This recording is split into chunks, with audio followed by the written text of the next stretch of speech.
کەناڵی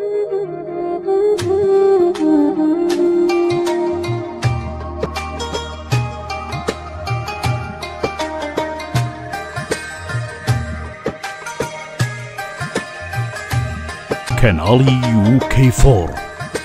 دەنگ و ڕەنگی کوردستانیانی بەریتانیا. الحمد لله ثم الحمد لله ما توفيقي وما اعتصامي إلا بالله نحمده ونستعينه ونستغفره ونستهديه ونعوذ بالله من شرور أنفسنا ومن سيئات أعمالنا من يهده الله فلا مضل له ومن يضلل فلا هادي له وأشهد أن لا إله إلا الله وحده لا شريك له في علاه وأشهد أن محمدًا عبده ورسوله صلى الله عليه وسلم بلغ الرسالة وأدى الأمانة ونصح الأمة وكشف الله به الغمة وتركنا على محجة بيضاء ليلها كنهارها لا يزيغ عنها إلا هالك صلوات ربي وسلامه عليه وعلى آله وصحبه إلى يوم الدين. وبعد أعوذ بالله السميع العليم من الشيطان الرجيم. بسم الله الرحمن الرحيم. يا أيها الناس اتقوا ربكم الذي خلقكم من نفس واحدة وخلق منها زوجها وبث منهما رجالا كثيرا ونساء واتقوا الله الذي تساءلون به والأرحام إن الله كان عليكم رقيبا.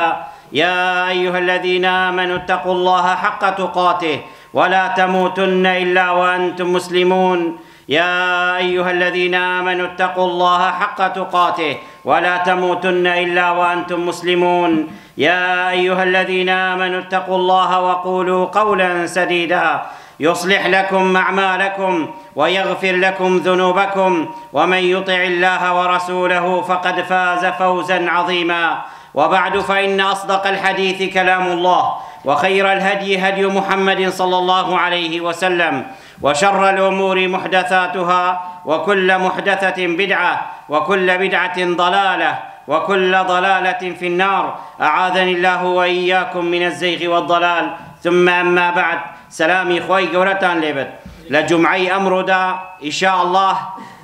هل لسر روجو قرتنا بلام باسي حكمتكاني روجو أكين لقرآني بيروز دا خوي قورب چون روجوی لسر ایمه فرض کردووە لسر قومانی پیش او قومانی پیش ایمش فرض کردووە بەڵام خۆی گەورە دەفەرمێت لعلكم تتقون. يا أيها الذين آمنوا كتب عليكم الصيام كما كتب على الذين من قبلكم لعلكم تتقون. طبعا وسيلەیەکە الرجوع إن شاء الله بمان گەهینێت تەقوای خۆی گەورە با بزانین تەقوا چۆن هاتووە و خۆی گەورە چۆن باسی کردووە ڕۆژوو وامان لێ بکە تەقوا لەلامان دروست ببێت. پێغەمبەر صلی الله عليه وسلم سەحابە وای فێر کردووە لە کاتی ڕۆژوگرتن تەقوایان لە لای سەحابە دروست ببێت. لەبەرێ ئەوەش ئێمە هەوڵ بدین ئەگەر ڕۆژوو ئەگرین ئەگەر عیبادەتی خوا ئەکین تەقوا وامان لێ بکەێت ئەم عیبادەتە تەقوا لەلامان دروست بێت بۆ ئێمە هەست بە وجودی خوا بکین هەست بە مراقبەی خوا بکین هەست بە محاسبەی خوا بکین کە ڕۆژی قیامەت خۆی گەورە محاسبەمان لەگەلەکەت. طبعا خۆی گەورە بەشەری دروست کردووە ئەم ئینسانە لە جسم لە جەسەد هاتووە لە ڕوح. طبعا ئەگەر ڕوح دەرچوو لە ئینسان یان نەما لەگەل ئینسان ئەم جەسەدە بە عەمەلی هیچ نایەت خێرا خێرا زۆ ببن بنێژن ئەم جەسەدە. لەبەر ئەمە ڕوح غذائی ڕوحیش عیبادەتی خوایە خۆ ناسینی خوا ذکری خوایە. ئێمە لەم جومعە ئینشاء الله هەوڵەدین یەک لە حکمەتەکانی ڕۆژوگرتن باسی بکین یەک لە هەمووی گەورەتر ئەمەیەش کە تەقوا لەلامان دروست بێت. طبعا تەقوا وەکو پرسیاریان لە ابن مەسعود کردووە خۆی گەورە لێ ڕازی بێت کە تەقوا چ تشتە گوتووە ئەن یوطاع فلا یعصى یعنی عیبادەتی خوا بکێ و بێ ئەمری خوا نەکێ. ئێمە زۆر جار یعنی عیبادەتی شەکین بەڵام سبحان الله سەیری خەڵکەکێ خاصەتەن خەڵک لە یەکتر ڕازی نییە لەم سەردەما لەبەرچی چونکە خەڵکەکە وا لێ هاتووە عیبادەتی شەکت بەڵام لەگەڵ عیبادەتیش بێ ئەمری خوا ئەکرد یعنی مراقبەی نەما و محاسبەی خوا هەست ناکرد کۆ خوا ڕەقیبە لە سەرسەری کۆ محاسبە ئەکرد. لەبەر ئەمەش ابن مسعود خوي جورا لي رازي بتاكل بصيانيان ليك التقوى تشيا أما أن يطاع فلا يعصى، يعني إطاعي خوابك بأمري خوانك، وأن يذكر فلا ينسى، دائما خواما لبير بت خوا لبير ما نشد، وأن يشكر فلا يكفر، دائما شكر دار بين، يعني شكري خوابكين كو كفري بنعمتكاني خوانكين حتى مردن من بسر دابت. بصياريان لإمام علي كالخوي جورا لرازي بت كو علي بن أبي طالب كو تقوى تشتا، تقوى أمية مش فرموي العمل بالتنزيل، يعني عمل بكتاب خوابك أم كتابي خوي جوربو إيمي نازل كردوا، والرضا بالقليل، دائما بشر قناعتي هبت راضي بت بم قسمتي خوي جوربو ديناوا، والاستعداد ليوم الرحيل خوي حاضر بكت بو روجي رويشتني بو لقاء خوا، والخوف من الجليل، دائما ترسي خوا لدل دابت، چونك اگر امشتانا للا هبت خاصة مراقبي خوا وترسي خوا مستحيل انسان لأمر خوا دلناچت ان شاء الله. أبو هريرة خوي جورا لي رازي بد وصفي تقوى من بو أكيد وكوشون إنسان لناو لا لشوينك أشي دركي تدابت، طبعا بشر خوي أباريزت لم لا لولا ناهل أو دركا كان بجلكاني تو يام بش الناو لشيتو خوي أباريزي أما تقوى يعني خلا محارمي خوي جورا بباريزي أو سنوري خوي جورا بو إيمي ديناوا بزانين خلم سنورة ندين أو سنورة نبرينين، يعني هرشتك خوي جورا لسرمان حرام كردوا آجمان لخبط. يعني تابعيك خوي جورا لي رازي بتكوناوي طلق بن حبيب خوي جورا لي رازي بتصيار يعني ليكر قلت باسي تقوى ما مو بك تقوى تشتا أو إيش فرموي أن تعمل بطاعة الله على نور من الله، يعني تو طاعتي خوي جورا بكي عمل بطاعتي خوي جورا بكي بلام لسر چتش لسر او روناكي يعني او روناهي خوي جورا بوتو يدا بزاندوها لقرآن يان پیغمبر بهاتوا صلى الله عليه وسلم، ترجو ثواب الله والرجاي اوا بزاني ثوابي خوي جورا اجر بدس خوديني، وان تترك ما حرم الله او شتي خوي جورا لسرتو حرام كردوا تركيك على نور من الله، بلام نهل لبشر هل لنفسي خوايان هل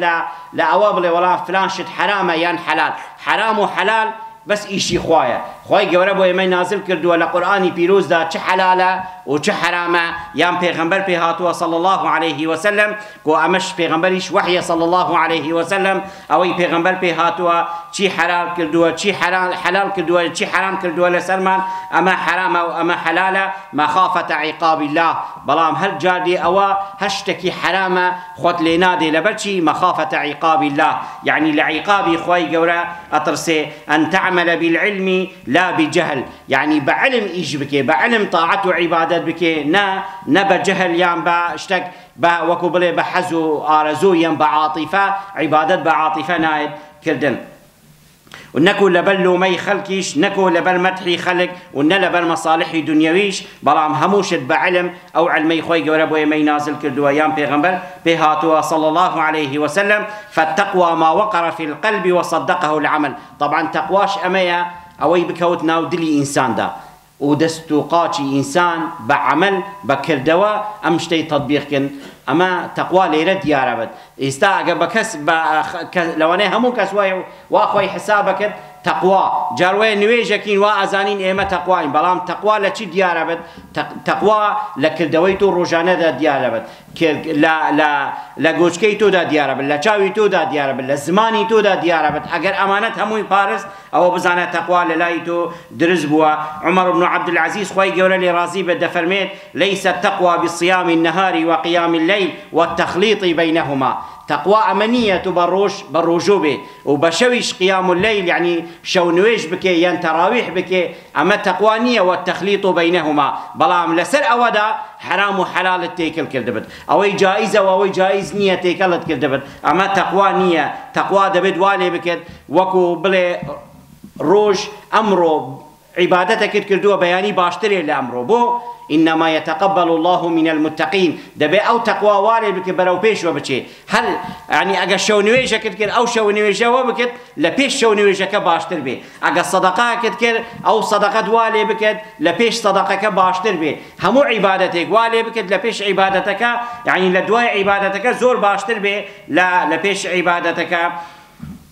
بەڵام ئێمە لەم سەردەمە زۆر جار ئەبینین کەس خەڵک عیبادەتی شەکرد ڕۆژۆ شەگرێت ئەم شتانە هەموو یەکێت بەڵام غش لە لای هەیە درۆ عادیە لە لای یعنی ئەمانە یان ئەو شتەی خۆی گەورە لەسەرمان حرام کردووە جار وایە سەیرەکێ وا ئەزانێ لەبەر خەڵک شتی ناکێ بەڵام خۆی گەورە لە بیری ئەچێت دەبێت خوا لە بیری تۆ بێت بزانێ خوا ڕەقیبە محاسبە ڕۆژی قیامەت کچکە و گەورە لە لای بزر نابێت هەمووی محاسبە دەکرد لە ڕۆژی قیامەت لەبەر ئەمە ئێمە هەوڵدین خۆمان هەڵ نەغەڵەتین ئێمە عیبادەتی خوا ئەکەین با بزانین خوا ڕەقیبە لەسەر سەرمان و هیچ شتێک لە لای بزر نابێت ئەم ڕۆژوە وەسیلەیەکە وامان لێ بکرد و تەقوامان لەلا دروست بێت و ترسی خوا و مەحەبەتی خوا هەر شتێک بکەین لە مەحەبەتی خوا ئەکەین و لە ترسی خوادا یان واز لە حرامەینین یان هەر شتێکی وازی لێبینین لە ترسی خوادا وازی لێدەینین طبعا ئەمە یەکەم شتە ڕۆژۆ فێری ئەو شتەمان بکرد و فێری تەقوای خوای گەورە مانەکرد لەم دنیادا طبعا خوای گەورە باسی ئادەم عليه السلام کرد إذ قال ربك للملائكة إني خالق بشرا من طين فإذا سويته ونفخت فيه من روحي فقعوا له ساجدين خواهي قورا اگر آدمي درست كردوا كي أمر بملائكة كان كركو سجدي شكر بو خواه ببن بو آدم عليه السلام أو كاتي خواهي قورا نفخي روحي كر أو كاتي خواهي قورا روح خسر آدم عليه السلام أمر بملائكة كركو سجدي شكر ملائكة كان سجدي شكر ببن بزانا أمر روحا قيمته چند قيمته خواهي قورا بإيمي داوا أم لبر او الرجوع عليه بك تقوى لدلي تودا درزبت كو ترسي خوا للات پیدا بت نكو لومي خلق يان شرم كردن لخلق يان لبر خلق شتيك بكي يان شتيك نكي طبعا ما اتشد بابتي شركي شغل لبر كسيك شتيك وازي لبيني يان نكي الا لبر خوابته بو خوابت طبعا دواي اما رجوع ما ليك چند تشتيك للا ما پیدا بالصبر صبر تحمل يعني زوجار كسيك بيني لبر روجوی گرتوا لخیزانی تو راب بشو اما روجو دبی والی بکن محبتی خیزانی تو زیاتر بل للای تو محبتی منالکان للای تو زیاتر بل نا والی بکن تو ربی لسر خواردنک یان لسر شتکی بسیط لسری که لسر نزیکترین بشر بوتو کو اوش خیزانی خطا امیتر روجو دبي وامان لي بكت اما باب زانين دجمني خمان كي دجمني نفسي خمان يكم دجمني خمان نفسي خمانه وان النفس لاماره بالسوء الا ما رحم ربي نفسي خمان امر ما بي اكد بخرابه دائما دبيت بسر بكوين بچي بنفسي خمان ام تقوى وامان لي بكت طبعا حتى محبتي خوا وطرسي خوا وناس كردني خوا لا دلي تودا بيدا بت بزانه زالتريش ابي لسن نفسي خوا وامري امل بنفسي خوشكه لمحارمي خوا دور بكبت امي دوم دجمنك مان هي وخوي جورا القرآن بيروز دا وإن الشيطان لكم عدو فاتخذوه عدوا ودجمني خمان شيطان دبي آجمان لخبت ولم شيطانش خمان بباريزين وكوچون هاتوا القرآن بيروز دا خوي جورا بمان باسكت ولا آتينهم من بين أيديهم ومن خلفهم وعن أيمانهم وعن شمائلهم ولا تجد أكثرهم شاكرين شيطان للا إخوا وعد داواكو لبهمون رقابة بني آدم كو ام بني آدم للرقاء دربكت بلام لأخيري خوي قولة شي دفرميت وشيطان دفرميت بخوي قولة ولا تجد أكثرهم شاكرين يعني زور بيان واليكم كو شكريتو لبيريان نمن شكريتو نكن يا ربي لبل أمش كو أم رجواو أم رمضان وما ليبكت شكري خوا للا من بيدابت سوباسي خوا بكين أم خوا لبير ما نشد وام نعمتكاني خوا لسر ايمي ديناوا لا لنعمتي كچكا بقرا وحتى لنعمتي قورا طبعا روجو شتي زورا بلام اوي ام رباسي بكين لم فرموده هاتوا كو ابي امامه الباهلي خوا قورا لي رازيبت دفرميد والقرا ولا پیغمبر صلى الله عليه وسلم دفرميد عرض علي ربي ان يجعل لي بطحاء مكه ذهبا يعني خواي قورا عرضی کرد بۆ پێغەمبەر صلی الله عليه وسلم کو صحرای مەکە یان نهالی مەکە هەمووی بۆ بکرد بەچی بە ئاڵتون بەڵام پێغەمبەر صلی الله عليه وسلم چی فەرمووی قلت لا يا رب ولكن أشبع يوما وأجوع يوما نە یا ربی بەڵام ڕۆژێک تێر بم ڕۆژێک برسی بم لەبەرچی پێغەمبەر صلی الله عليه وسلم قیمەتی ئەم دنیا ئەزانت ئەم دنیای ئێستا ئێمە تێدا و سەیری خۆمان بکەین لە تەمەنمان هەمومان زۆربەمان لە 40 ساڵمان لاداوە واللهی وەکو 40 دقیقە ژیانمان نەبربێت يعني وكو خونك إما تيدا أجين بلان پیغمبر صلى الله عليه وسلم سيدي كنتي باسكت فإذا جعت تضرعت إليك وذكرتك ودعوتك يا ربي أجر برسيبهم أو كاتا أجر برسيب وبشر أجر برسيب ودلي نرمبت لبل أمش پیغمبر صلى الله عليه وسلم دفرميد يا ربي أجر برسيبهم هواركم تو وبيدي تو أكم يا ربي وداواش لتوكم يا ربي وإذا شبعت شكرتك وحمدتك أجل برسيش بوم يا ربي أو كاتا شكري توكم وحمد سباسي خوي جورا شكت بقى مش فيري أو شتبين يعني زوجة إما هجر بشر لنعمتك دا بجي جرواي قيمتي أو نعمة أنا نازاني حتى عكسي أو نعمتا بسر دانيت زوجة بشر أجل لتيري بجي حتى برسينة بقيمتي أو ناني دخوي نازاني جارويا يعني فكر لهجارة كان يجناكي أماني برسي فكريان ليناكي أجر برسيد بسردانيت لبر أمش روجو ومان لي بكت وأمشتانا لا من بيدا بن هزبة همو كسيج بكين هزبة هتيوج بكين هزبة بخشكو براي خوش مان بكين هزبني زيكترين كسي خمان بكين وأواني لو نعمة محروما أو نعمتاني استائما تيكوتين داوال خوي جوراكين إن شاء الله أوي لدم ما دربش الدليش مان لسر أو بداوالة وكين يا ربي إيمان من سلامتك إيماني من الله كان من سلامتك حتى بلقايته بجين إن شاء الله داوال خوي جوراكين يا ربي هر كسيك دايكو باوكي لجيان داما خوي جورا يا ربي تمني دريش كتو صحتي يان خوشكن إن شاء الله وهر كسيك دايكو باوكي يان كسو كاركي يان خوشويستكي لجيان دانا ما خوي جورا ببهشتي برين شاد كتو إن شاء الله رحمي بيبقى أقول ما تسمعون واستغفر الله لي ولكم فاستغفروه إنه هو الغفور الرحيم حمدا كثيرا كما أمر وأصلي وأسلم على المصطفى خير البشر وأشهد أن لا إله إلا الله وحده لا شريك له وأشهد أن محمدا عبده ورسوله صلى الله عليه وسلم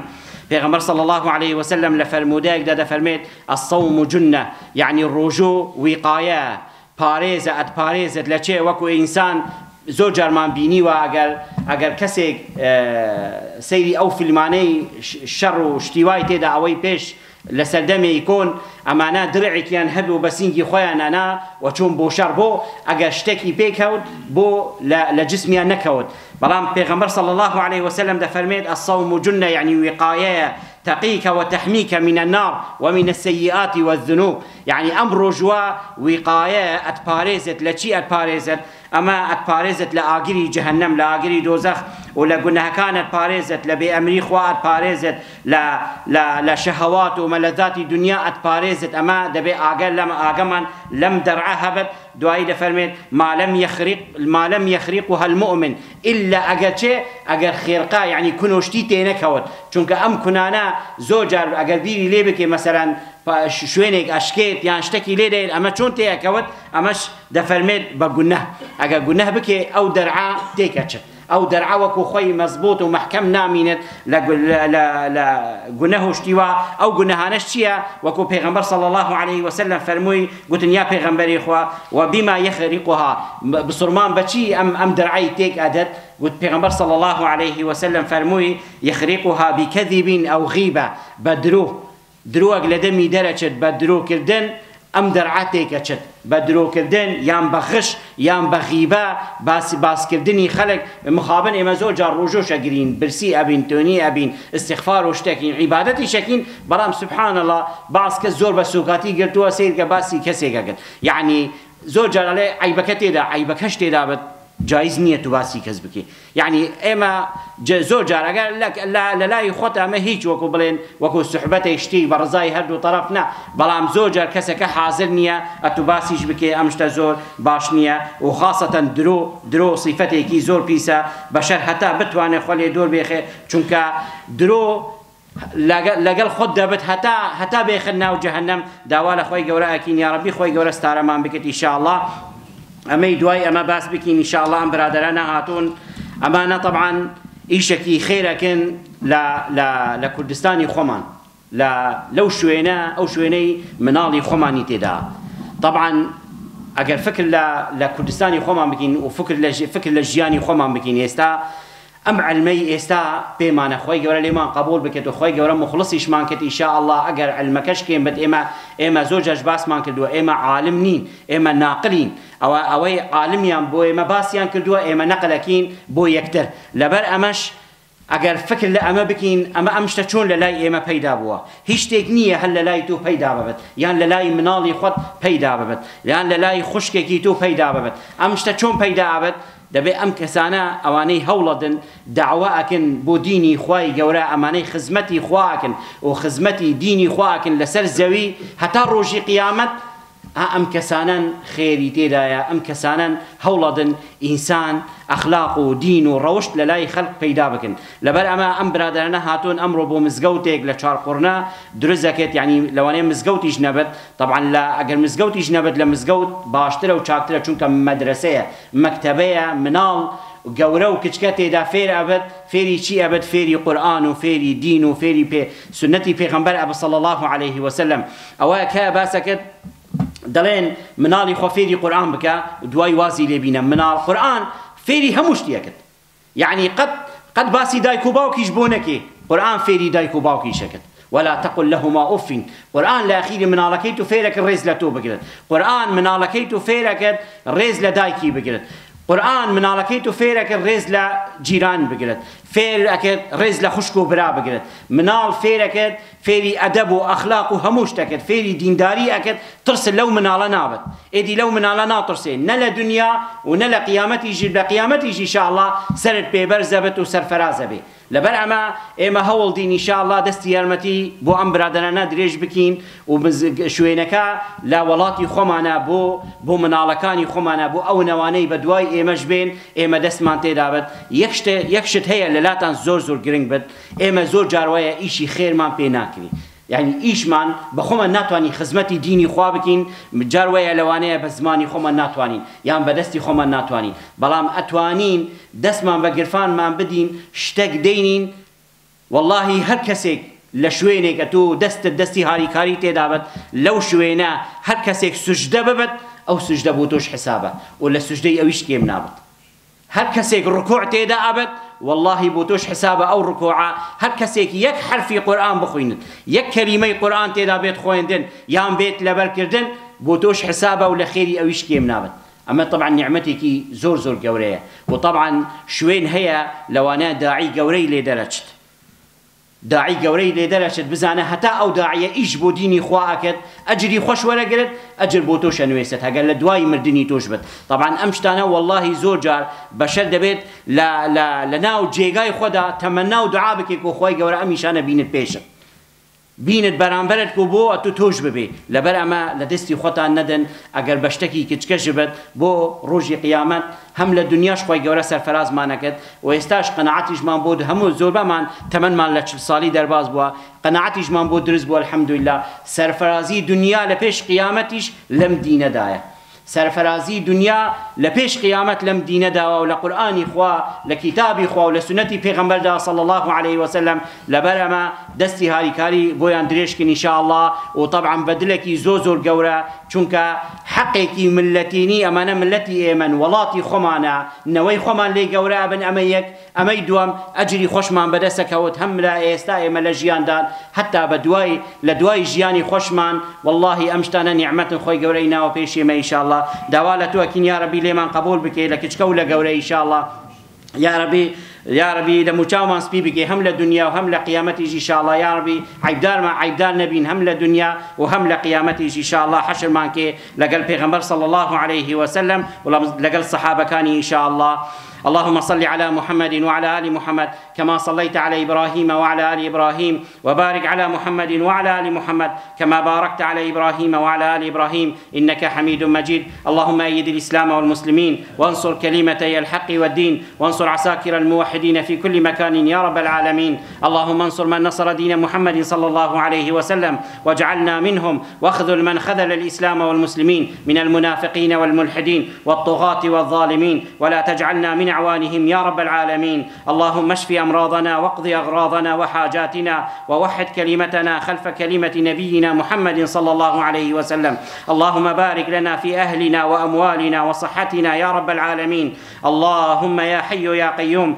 اغفر للحاضرين والحاضرات وكل من أمن يا رب العالمين. اللهم اشف مرضانا وجميع مرضى المسلمين. اللهم اغفر لآبائنا وأمهاتنا وكل من أوصانا بالدعاء يا رب العالمين. اللهم أصلح أحوال المسلمين واجمع شملهم واجمعهم على الهدى ويسر لهم الأمور في الدنيا والدين. اللهم أصلح لنا الزوجة والبنين وردنا إلى دينك ردا جميلا يا أرحم الراحمين. اللهم يا مقلب القلوب ثبت قلوبنا على دينك وطاعتك يا رب العالمين. اللهم اجعل خير أيامنا يوم نلقاك وخير أعمالنا خواتمه يا رب العالمين. اللهم اغفر وارحم كل من حضر جمعنا هذا. اللهم بارك لهم في أموالهم وأهلهم وصحتهم. اللهم حبب إلينا الإيمان وزينه في قلوبنا، وكره إلينا الكفر والفسوق والعصيان، واجعلنا يا ربنا من الراشدين. ربنا آتنا في الدنيا حسنة وفي الآخرة حسنة وقنا عذاب النار. سبحان ربك رب العزة عما يصفون، وسلام على المرسلين، والحمد لله رب العالمين. وقوموا إلى صلاتكم يرحمكم الله. كنالی UK4